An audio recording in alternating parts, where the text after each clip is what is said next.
Students, آج جو ہے ہم تجارتی چکروں کی نمایاں خصوصیات ڈسکس کرتے ہیں۔ اس سے پہلے ہم تجارتی چکروں جو اس کے ادوار ہیں ان کو ہم پڑھ چکے ہیں۔ تجارتی چکر کیا ہے؟ معیشت میں جو روزگار میں جو اتار چڑھاؤ آتا ہے، کاروبار کی جو حالات ہیں ان میں جو اتار چڑھاؤ آتا ہے اس کو تجارتی چکر کا نام دیا گیا ہے۔ جیسے کہ اوپر ڈائیگرام سے ایکسپلین کیا ہوا ہے، گرم بازاری ہے، بوم جس کو آپ کہہ سکتے ہیں، جس میں ہر چیز جو ہے اس کی قیمتیں زیادہ ہوتی ہیں، معیشت جو ہے وہ اس میں جو ہے وہ ہر طرف خوشحالی کا دور رہا ہے، لوگوں کو روزگار مل رہا ہے، منافع منجات بڑھ رہے ہیں، سرمایہ کاری ہو رہی ہے۔ اس کے بعد اس میں ڈاؤن آنا شروع ہو جاتا ہے، مراجعت جس کو پست روی کہتے ہیں، ڈاؤن ٹرن ہے۔ اس کے بعد سرد بازاری کا ڈاؤن ٹرن کے بعد سرد بازاری آ جاتی ہے، ڈپریشن جسے کہتے ہیں، جس میں ہر چیز جو ہے وہ قیمتیں گر جاتی ہیں، انویسٹمنٹ کم ہو جاتی ہے، مایوسی ہے، یا جس کو آپ مندے کا ایک بازار جو ہے وہ پایا جاتا ہے، پھر ایسے ایسے جو ریکوری ہو جاتی ہے۔ اب ہم ان کی نمایاں خصوصیات دیکھتے ہیں کہ جو 4 ادوار ہیں یا اوورآل جو ٹریڈ سرکل ہے اس کی کیا کیا جو ہے فیچرز ہیں۔ سب سے پہلے ہے مدت میں مطابقت۔ تجارتی چکروں کی جو سب سے پہلے خصوصیت کیا ہے کہ یہ تقریباً سیم پیریڈ میں ہی ساری صنعت میں یا پوری معیشت میں جو ہے ظاہر ہوتی ہیں۔ مثلاً اگر کوئی ایک انڈسٹری ہے یا معیشت کا کوئی ایک شعبہ ہے اس کی بات کی جائے، اگر وہاں پہ خوشحالی کا دور رہا ہے تو آٹومیٹکلی جو دوسرا جو شعبہ ہے اس میں بھی خوشحالی ہوگی، اور اگر ایک طرف جو ہے وہ ڈپریشن آ رہا ہے، سرد بازاری کا دور ہے، تو دوسری جو شعبہ ہے اس میں بھی سرد بازاری ہوگی۔ اس کی اگزامپل آپ یوں لے سکتے ہیں کہ جیسے انڈسٹری ہے اور ایگریکلچر ہے۔ آپ کو پتہ ہے انڈسٹری اور ایگریکلچر جو ہے دونوں آپس میں ریلیٹڈ ہیں۔ انڈسٹری جو ہے یا صنعتیں ہیں اس میں بہت سارا خام مال جو ہے وہ زراعت سے حاصل ہوتا ہے۔ اب اگر جو صنعتی شعبہ ہے اس میں خوشحالی کا دور ہوگا، زیادہ سرمایہ کاری ہے، زیادہ صنعتیں لگائی جا رہی ہیں، تو اس کے جو اثرات ہیں وہ زراعت پہ بھی ہوں گے۔ آپ کی جو زرعی جو خام مال ہے اس کی ڈیمانڈ بڑھ جائے گی اور زراعت جو ہے وہ بھی خوشحالی سے ہمکنار ہوگی۔ تو اس طرح اس کی مدت میں کیا مطابقت پائی جاتی ہے کہ ایک جو ہے وہ اگر سیکشن یا ایک جو سیکٹر ہے اس میں اگر خوشحالی ہے دوسرے میں بھی ہے۔ اس کے برعکس دیکھیں تو اگر صنعتیں جو آپس مانگی کا شکار ہیں، سرمایہ کاری کم ہے، کم صنعتیں لگائی جا رہی ہیں، تو اس کے جو ہے اثرات بھی زراعت پر بھی مرتب ہوں گے۔ تو اس طرح جو تجارتی چکر ہے ان کی مدت میں جو ہے وہ مطابقت پائی جاتی ہے۔ ایک طرف اگر ایک جو ہے کیا کہتے ہیں فیز شروع ہوتا ہے تو اس کے اثرات جو ہے وہ معیشت کے باقی شعبوں پر بھی ہوتے ہیں۔ اس کے بعد ہے بین الاقوامی نوعیت کے ہوتے ہیں۔ بین الاقوامی نوعیت کے اسٹوڈنٹس، یہاں پہ سم ٹائم ایسا ہوتا ہے کہ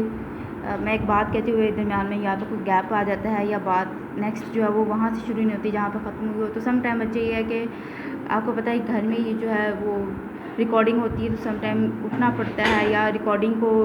بائی چانس جو ہے وہاں پہ اسٹاپ کرنا پڑتا ہے، تو نیکسٹ اس کو اسٹارٹ کرتے وقت جو ہے وہ پھر آگے پیچھے سے جو ہے اسٹارٹ ہو جاتا ہے، تو اس کو چیز کو آپ انڈرسٹینڈ کر لیجیے۔ دوسری اس کی جو ہے فیچر یہ ہے کہ یہ بین الاقوامی نوعیت کے ہوتے ہیں۔ آپ کو پتہ ہے کہ دنیا کے تمام ممالک جو ہے اب انٹرنیشنل ٹریڈ کے ذریعے آپس میں جڑے ہوئے ہیں، تو جب بھی کوئی تجارتی چکر ایک ملک میں شروع ہوتا ہے تو دنیا کے تمام ممالک جو ہے وہ اس سے متاثر ہوتے ہیں۔ جیسے کہ 1930 کا جو بحران آیا، اس کے بعد 2008 میں بھی جو ہے کچھ اثرات اس کے دیکھنے میں آئے کہ اگر ایک ملک میں جو ہے وہ شروع ہوتی ہے کیا کہتے ہیں سرد بازاری کی لہر آتی ہے، تو دنیا کی تمام جو ممالک ہیں جو اس کے ساتھ ٹریڈ کر رہے ہوتے ہیں وہ بھی اس سے متاثر ہوتے ہیں لازمی طور پر۔ فرض کرتے ہیں کہ اگر امریکہ میں سرد بازاری کا دور شروع ہوتا ہے تو تمام ممالک جو امریکہ کے ساتھ ٹریڈ کر رہے ہیں ان کی برآمدات بھی ظاہر بات ہے کم ہو جائیں گی، کیونکہ پھر امریکہ جو ہے ان ممالک سے چیزیں کم منگوائے گا۔ تو اس طرح ایک ملک میں جو شروع ہوتا ہے چکر تو وہ پوری دنیا کو اپنی لپیٹ میں لے لیتا ہے۔ اس کے بعد ہے درجے میں فرق۔ یہ بات ہم پہلے بھی دیکھ چکے ہیں کہ معیشت کے ایک شعبے میں اگر کوئی ایک فیز ہے، فرض کریں خوشحالی ہے، گرم بازاری کا دور ہے، تو پورے باقی کے جو شعبہ جات ہیں وہ بھی اس سے متاثر ہوتے ہیں، ان میں بھی تقریباً وہی فیز پایا جاتا ہے، لیکن جو اس کی شدت ہے، انٹینسٹی ہے، اس میں فرق پایا جاتا ہے۔ مثلاً اگر ہم کہتے ہیں کہ صنعتیں ہیں اس میں بہت زیادہ گرم بازاری ہے، تو زراعت میں بھی گرم بازاری تو ہوگی، تو لیکن ہو سکتا ہے زراعت میں اسی حساب سے جو ہے پھر وہ خوشحالی نہ ہو، اس سے زیادہ بھی ہو سکتی ہے، اس سے کم بھی ہو سکتی ہے، تو اس طرح درجے میں فرق پایا جاتا ہے۔ وقفے کی باقاعدگی، گرم بازاری سرد بازاری کا دور جو ہے تقریباً سیم جو ہے وہ ٹائم پیریڈ کے ہوتے ہیں۔ مثلا اگر بات کی جائے گرم بازاری کا دور ہے وہ آتے ہیں، اس کے بعد جو ہے وہ آہستہ آہستہ معیشت جو ہے وہ جیسے وہ سرد بازاری کا شکار ہوتی ہے، تو جب وہ سرد بازاری کی طرف جاتی ہے تو زیادہ تیزی سے جاتی ہے، جو فال آتا ہے وہ یکدم سے فال آتا ہے، لیکن جب وہ دوبارہ سے ریکور ہونا شروع ہوتی ہے تو ریکوری میں جو ہے ذرا زیادہ ٹائم پیریڈ جو ہے اس میں درکار ہوتا ہے۔ اور عام طور پر یہ کہا جاتا ہے کہ تجارتی چکر جو ہے وہ 2-3 سال تک محیط ہوتا ہے، یا 8-9 تک۔ مختلف معیشت دانوں نے اس میں اپنی رائے دی ہیں، کچھ کے مطابق یہ 12 سال تک کا ہوتا ہے، لیکن ہر کنٹری میں تقریباً یہ جو ہے یہ سلسلہ چلتا رہتا ہے۔ ایسا نہیں ہے کہ گرم بازاری ہے تو ہمیشہ وہی دور رہے گا، یا ایک کنٹری ڈپریشن کا شکار ہے تو اس میں ہمیشہ ہی ڈپریشن رہے گا۔ ایک سرکل ہے جو ہمیشہ چلتا رہتا ہے، ہر اکانومی کے اندر بھی اور پوری دنیا کے اندر بھی۔ ٹائم پیریڈ مختلف ہو سکتے ہیں اور جتنے بھی ان کے ادوار ہیں وہ پھر ایسے ہی ہوتے ہیں، اور ایک دوسرے کا سمجھ لیں ایک دوسرے کو فالو کرتے ہیں وہ،